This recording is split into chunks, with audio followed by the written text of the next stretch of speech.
pessoal, tudo bem? Eu sou a Bianca e esse é o meu segundo vídeo sobre o meu testemunho que eu tô contando aqui pra vocês. Primeiramente, me desculpem a demora a gravar. Não sei porque, até se alguém souber, tá tendo muita dificuldade de manter uma constância em gravar.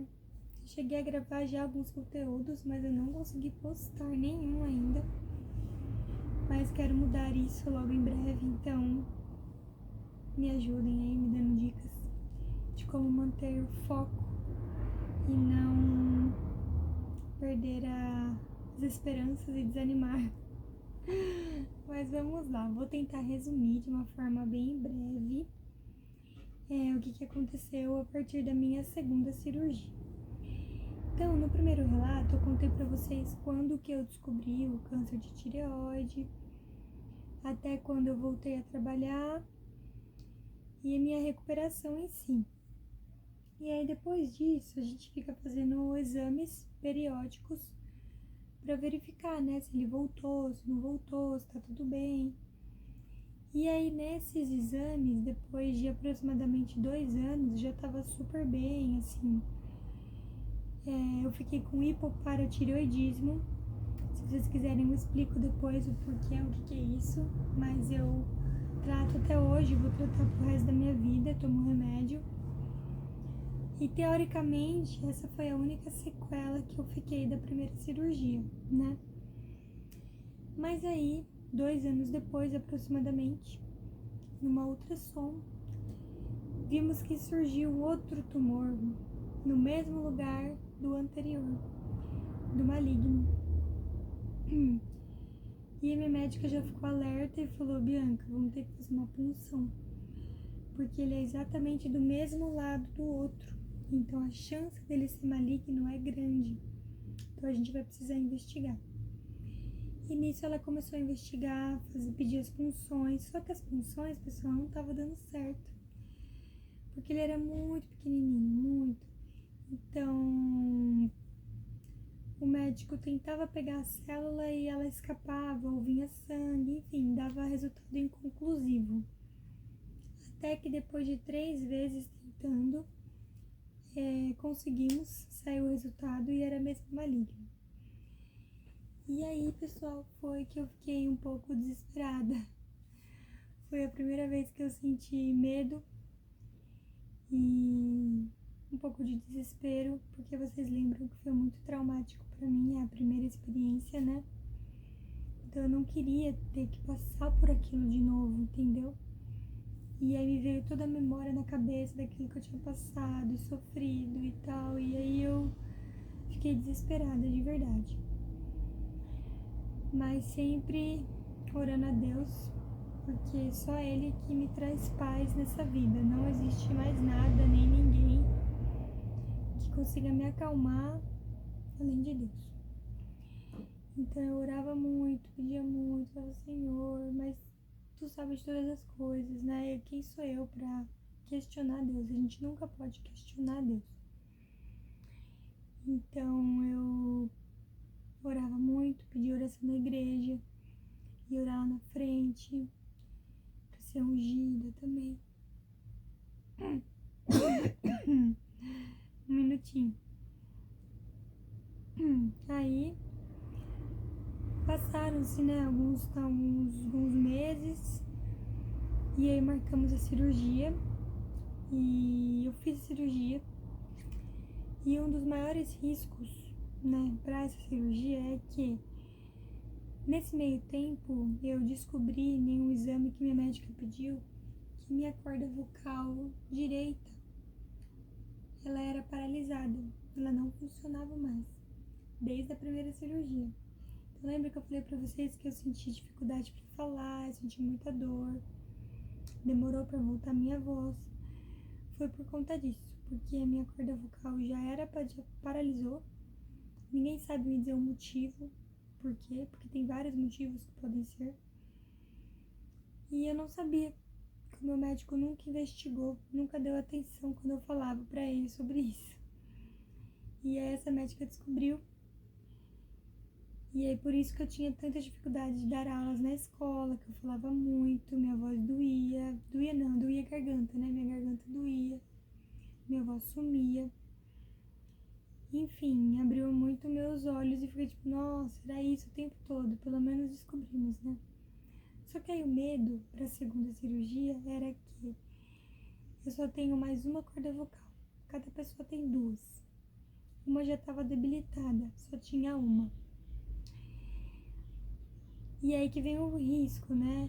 Quando você paralisa sua corda vocal, ela pode paralisar de vários formatos. Vamos supor, essa aqui tá paralisada retinha. Se essa daqui paralisasse assim, eu não sairia do hospital sem uma traqueostomia. Eu precisaria de uma tráqueo para respirar. E esse era o meu pavor. Eu falei, doutora, pelo amor de Deus, eu prefiro não operar do que ter o risco, a chance de sair daqui com uma traqueostomia. Eu não vou usar isso. Eu falei, não vou. E aí, esse era o meu maior medo, né? Porque existe risco, não tem como. Mas ela falou, não, Bianca, eu vou tomar todo cuidado, não vou usar, não vou mexer nessa parte, vou mexer só nessa, vai ficar bonitinha ali, paradinha, tal. E aí eu fui confiante nela, né, nisso. Sempre pedindo pra Deus também detalhes, tá? Eu sempre pedia pra Deus, eu falei, Senhor, eu não vou sair desse hospital com traqueostomia, não vou, não aceito isso.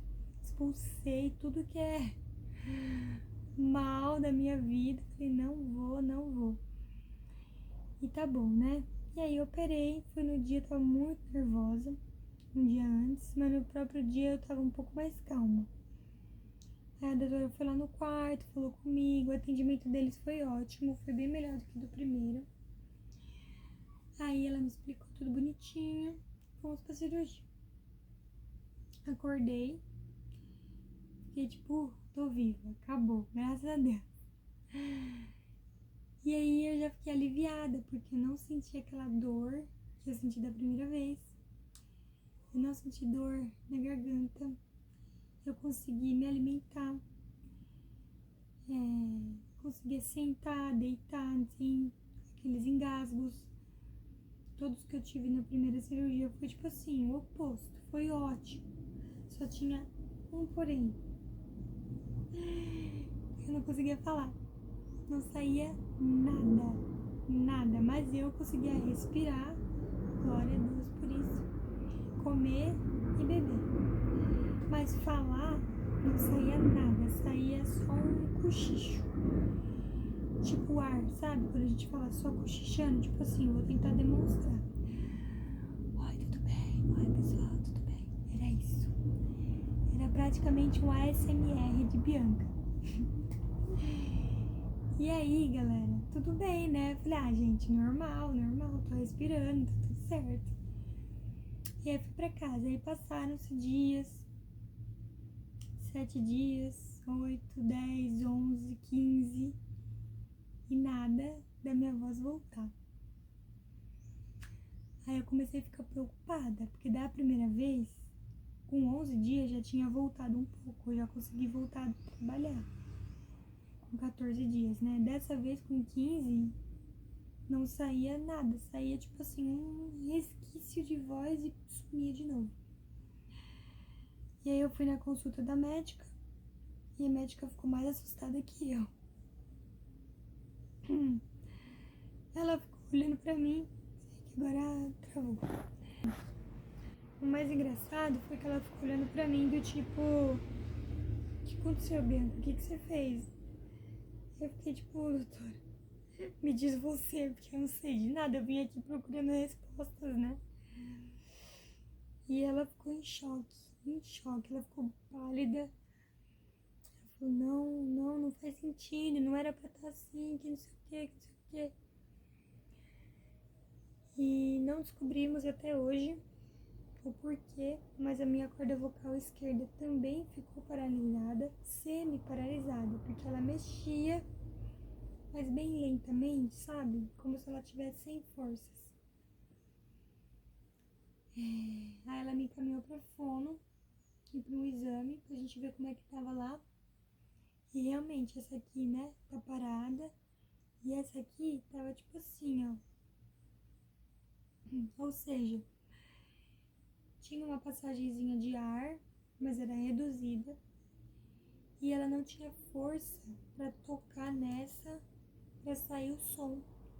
Então por isso não tinha som. Entendeu?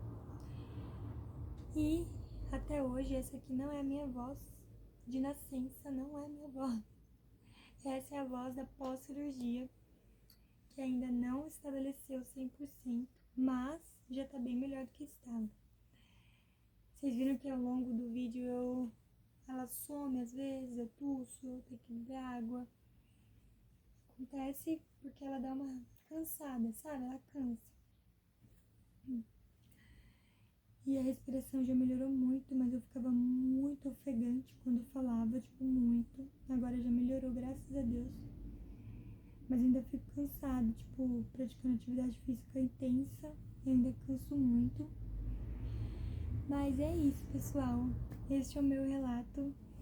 E depois eu vou contar pra vocês um pouquinho da iodoterapia que eu fiz também em julho. Essa cirurgia eu fiz em janeiro desse ano, 2025.